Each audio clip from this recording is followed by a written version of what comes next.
Last year, cruise lines quietly collected over $600 million in avoidable fees, penalties, and charges from passengers who simply did not know the rules.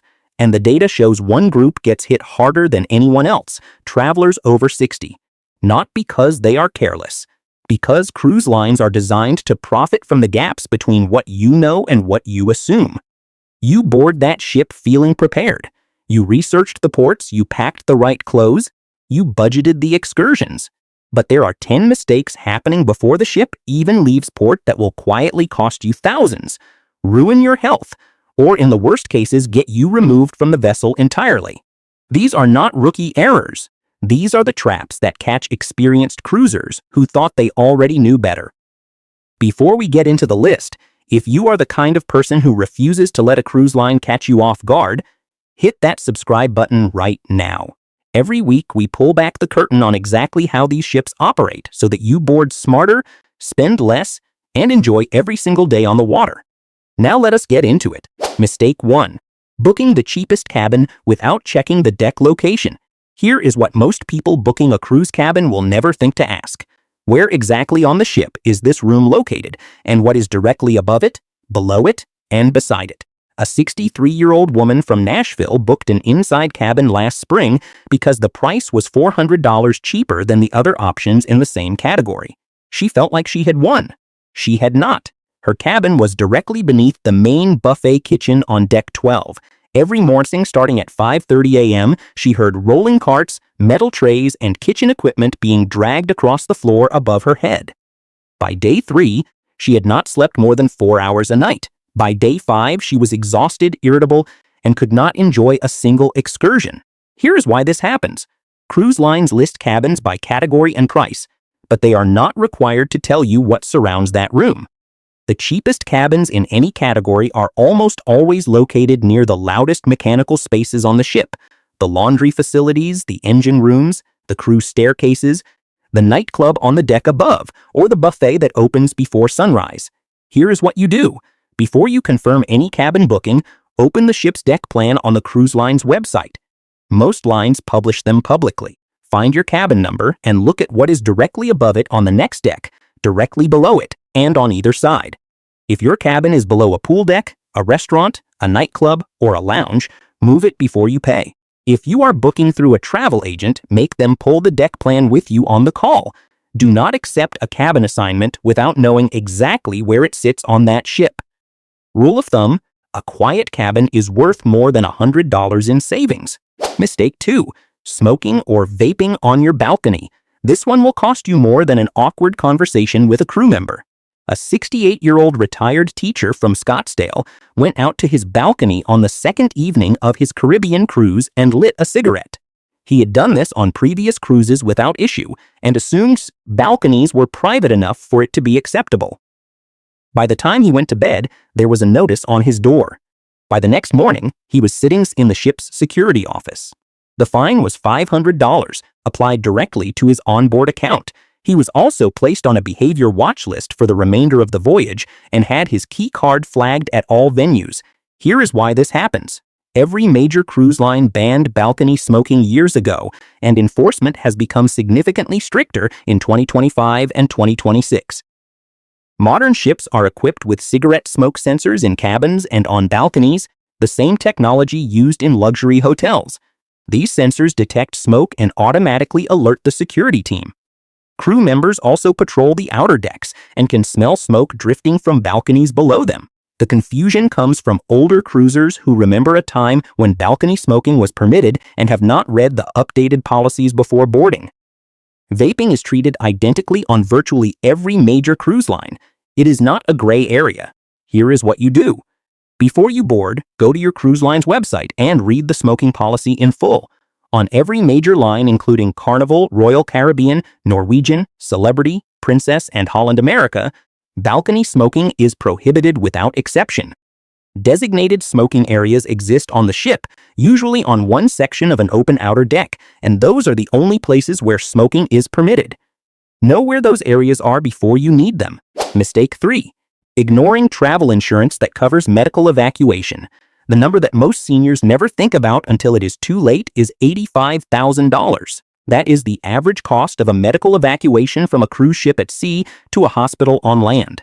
A 71-year-old man from Baton Rouge suffered a cardiac event on the 5th day of his Alaska cruise. His family had skipped travel insurance because they thought their Medicare coverage would transfer. It does not. Medicare does not cover medical care on foreign-flagged vessels, which describes nearly every major cruise ship operating today, and it absolutely does not cover helicopter or medevac transport. The family was handed a bill for $112,000 before they ever left the hospital. Here is why this happens. Cruise ships carry onboard medical staff and a small clinic, but they are not equipped for serious cardiac, neurological, or surgical emergencies. When a passenger needs advanced care, the ship diverts or calls in a Coast Guard or private medical helicopter. That transport, combined with stabilization care on the ship and then hospital treatment in whatever country the ship is nearest to, creates a bill that can financially devastate a family.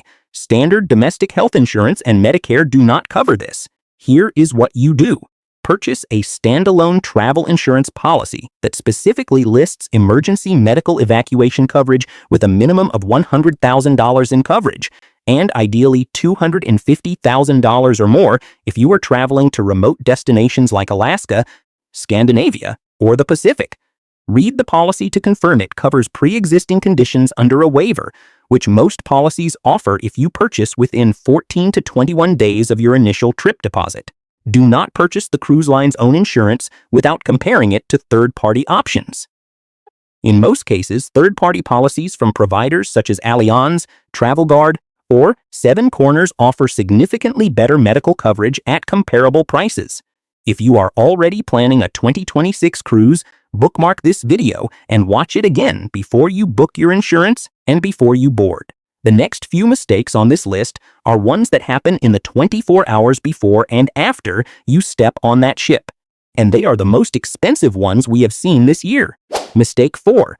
Not downloading the cruise line app before boarding. Here is something the cruise line will not say out loud at the terminal. The ship's Wi-Fi on embarkation day is essentially unusable for the first 4 to 6 hours because every passenger is trying to connect at the same time. A 65-year-old woman from Charlotte arrived at the port of Miami for her 7-night Caribbean cruise, excited and ready to board. She had not downloaded the cruise line's app before leaving home because she figured she would do it when she got on the ship. The app was 340 megabytes. The ship's Wi-Fi connection took 40 minutes to download it, crashed twice, and finally worked just as she was trying to check in for a specialty dining reservation she had pre-booked. The reservation had already been released because she missed the check-in window by 18 minutes. Here is why this happens. Modern cruise lines run almost every operational function through their mobile app: dining reservations, shore excursion check-ins, daily itinerary schedules, onboard account monitoring, messaging between passengers, and entertainment booking. If you board without the app already installed and set up, you are operating at a significant disadvantage from the first hour. Worse, many ships now have a medallion or wristband system that links directly to the app, and setting it up without a stable connection is a genuine ordeal. Here is what you do. At least 3 days before your sail date, download your cruise line's official app on your phone. Log in using your booking credentials, complete your online check-in if it is available, upload your passport photo, and link your credit card for your onboard account. Charge your phone to 100% the night before embarkation and bring a portable battery charger in your carry-on bag. When you board, your app will already be ready, and you can spend the first hour enjoying the ship instead of troubleshooting technology. Mistake 5. Opening both cabin doors at the same time. This one sounds almost too simple to be worth mentioning, and that is exactly why it catches so many experienced cruisers off guard. A 69-year-old retired engineer from Portland had a balcony cabin on a 10-night Mediterranean cruise. On the second evening, he opened the balcony door to let in the ocean breeze, and then propped the cabin hallway door open with his luggage so the steward could bring extra towels. Within 90 seconds, a wind tunnel formed through the cabin, slammed the bathroom door so hard the mirror cracked, and knocked a lamp off the nightstand. The glass lamp base shattered. He was charged $220 for the lamp and $180 for the mirror replacement applied to his onboard account at disembarkation. Here is why this happens.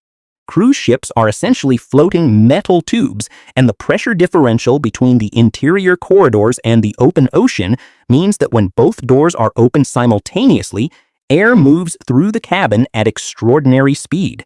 The effect is dramatically stronger than most passengers expect, especially on higher decks and in open ocean conditions.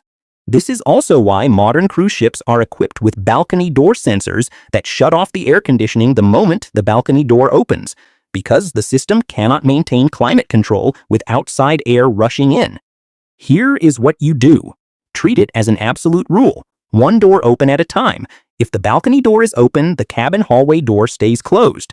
If the hallway door is open for any reason, the balcony door stays shut.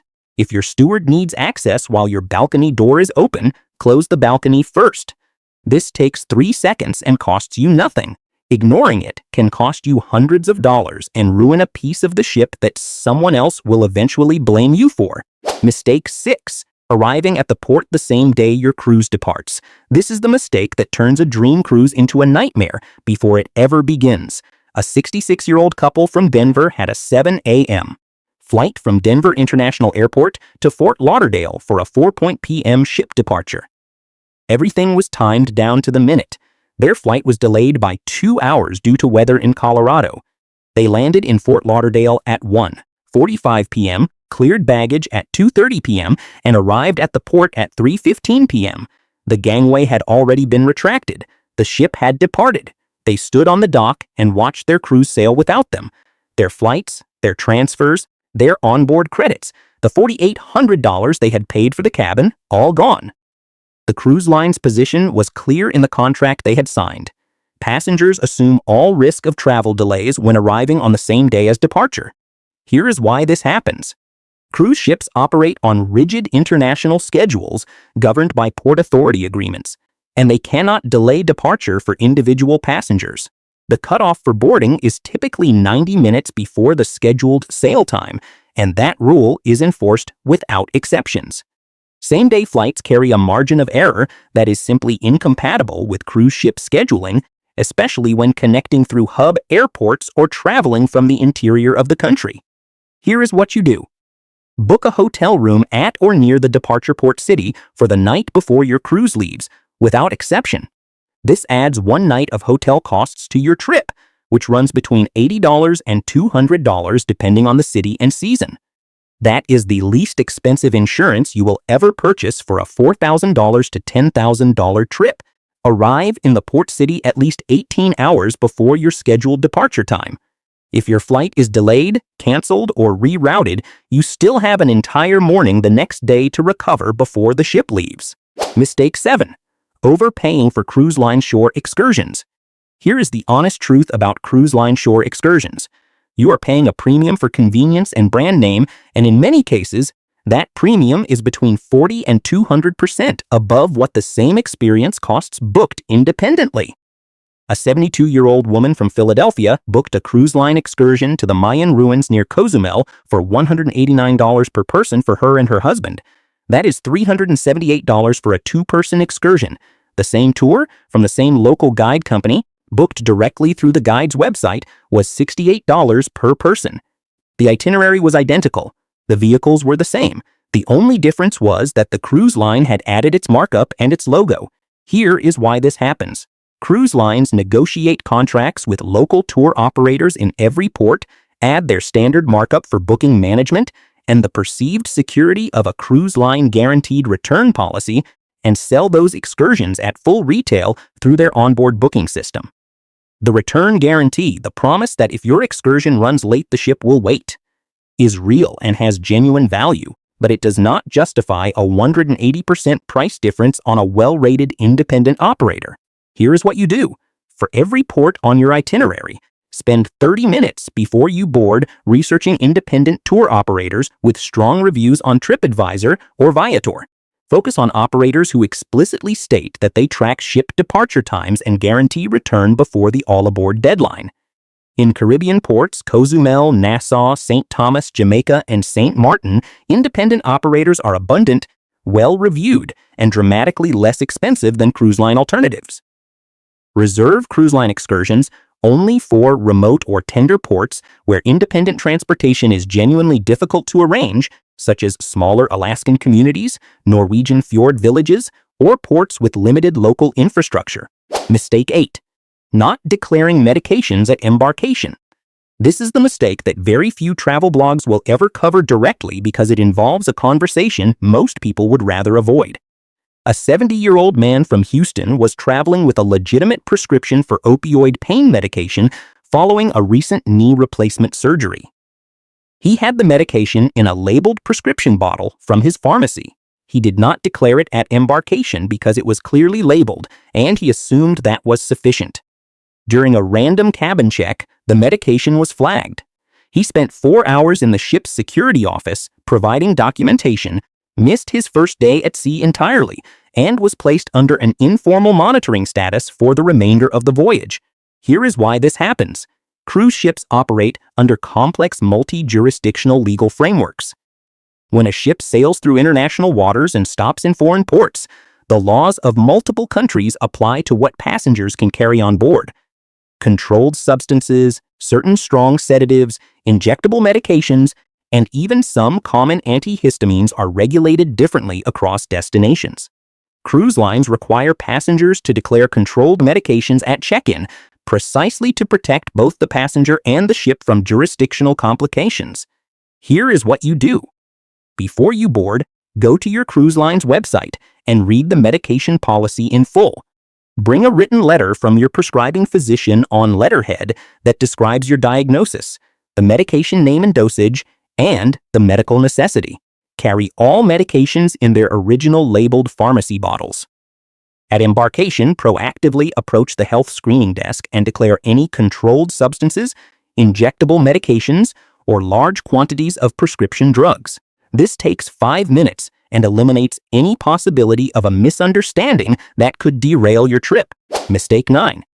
Forgetting to put AirTags or luggage trackers in checked bags. Cruise ship luggage handling is a system that moves hundreds of bags through multiple hands between the terminal curb and your cabin door, and things get lost. A 67-year-old woman from Atlanta checked 2 large suitcases at the cruise terminal in Galveston. When she arrived in her cabin 3 hours after boarding, one suitcase was there. The second never appeared. She reported it to guest services that evening. They located it the next morning in a cabin 4 decks above hers, delivered to the wrong room by a porter working under time pressure. By then, she had missed the first dinner, spent the evening in the guest services line, and had no access to her medications, which were in the missing bag. Here is why this happens. Cruise terminals process thousands of bags in a matter of hours. Porters are moving quickly, tags occasionally come loose or are misread, and cabins on large ships can look remarkably similar in long, identical corridors. The system works the vast majority of the time, but when it fails, you have no way to know where your bag is without a tracker. Here is what you do. Before your cruise, place an Apple AirTag or a comparable Bluetooth luggage tracker, such as a Tile or Samsung Smart Tag, inside every checked bag you hand over at the terminal. These devices cost between $25 and $35 each and allow you to see the real-time location of your bag on your phone. If your bag does not arrive, you can walk directly to guest services and show them on your phone exactly where the bag currently is on the ship, which cuts the resolution time from hours to minutes. Attach a bright, distinctive luggage tag to the outside of every bag as well, something that does not look like every other black rolling suitcase in the terminal. Mistake 10. Sitting on or leaning over the balcony railing. This is the most serious mistake on this list, and it is the one we are going to treat with the gravity it deserves. Every year, passengers are injured or killed in balcony incidents on cruise ships, and in a significant number of cases, the incident begins with someone sitting on a railing, climbing over a railing, or leaning far out over the edge to get a photograph. A 64-year-old man from San Diego leaned over his balcony railing to photograph a pod of dolphins alongside the ship. He was holding his phone out at arm's length for the angle. He lost his grip on the railing, his center of gravity shifted, and he fell forward. He was caught by his wife and a crew member who happened to be on the deck below and called an alert immediately. He survived with a broken collarbone and 3 fractured ribs from catching himself on the railing. He was extraordinarily lucky. Others have not been. Here is why this happens. Cruise ship balcony railings are designed to a safety standard that assumes passengers are standing normally with both feet on the deck floor. They are not engineered to serve as seats, footrests, or anchor points for passengers leaning at extreme angles. The railing height on most cruise ships is 42 inches, which provides adequate protection for a person standing upright, but offers almost no protection for someone whose upper body has crossed the railing's plane. Alcohol significantly increases the risk. The combination of a beautiful view, a phone camera, and a glass of wine has created a genuinely dangerous situation for passengers who do not recognize how quickly a small shift in balance becomes an unrecoverable fall. Here is what you do. Keep both feet on the deck floor whenever you are on your balcony. Use a wide-angle lens setting on your phone camera to capture views without leaning. If you want a dramatic ocean photograph, sit in your balcony chair and photograph from there. Never allow children or grandchildren to climb on balcony furniture near railings. If you are enjoying a drink on your balcony at night, be honest with yourself about your level of impairment and go back inside when any doubt arises. This is not a rule designed to limit your enjoyment. It is the difference between a beautiful memory and a catastrophe. These 10 mistakes are completely avoidable, every single one of them. The seniors who sail in 2026 without getting blindsided by fees, medical emergencies, or safety incidents are the ones who take 30 minutes before they board to understand exactly how these ships work and where the traps are. If this video helped you, share it with someone who has a cruise coming up this year, because one conversation before they board could save them thousands of dollars and a week of frustration. And if you want to go even deeper, our next video covers the 12 embarkation day mistakes that are getting seniors denied boarding at the terminal in 2026, including the new document and medical requirements that most passengers have no idea are being enforced. Do not let a preventable mistake cost you the cruise you have been looking forward to all year. Watch that video next. We will see you there.